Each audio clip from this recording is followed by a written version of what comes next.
Datuk Willy Mongin menggesa rakyat Malaysia supaya menghormati makanan kaum lain dan menghentikan sikap menghina khususnya terhadap makanan berasaskan daging babi.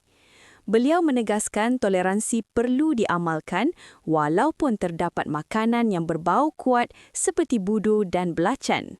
Menurutnya, sikap saling menghormati penting untuk menjaga keharmonian negara dan membangunkan Malaysia secara bersama selaras dengan titah Yang di-Pertuan Agong. Saya juga ingin memberi pesan kepada rakyat Malaysia supaya mereka tidak mencaci makanan bangsa lain. Saya melihat di sosial media ramai yang mengatakan bahawa babi itu kotor, busuk dan sebagainya. Mereka tidak menghormati makanan orang lain.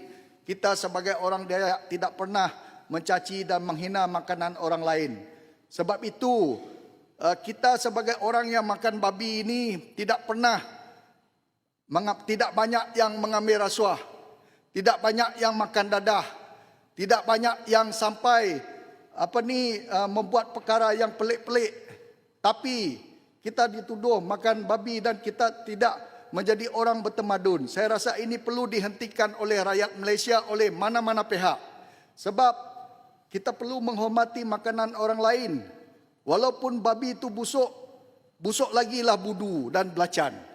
Tapi kita tidak pernah menghina. Jadi kita saling menghormati untuk menjaga dan mendengar titah Duli Tuanku supaya kita hidup harmoni di dalam negara Malaysia ini. Jangan kita mencari pasal. Sebab negara ini boleh dibangunkan dengan bangsa yang bekerja secara bersama. Kita banyak peluang untuk kita membangunkan negara kita. Kita lihat negara sekitar kita. Singapura, Vietnam, Laos, Cambodia dan negara-negara Thailand. Mereka boleh bersatu hati untuk membangun negara mereka.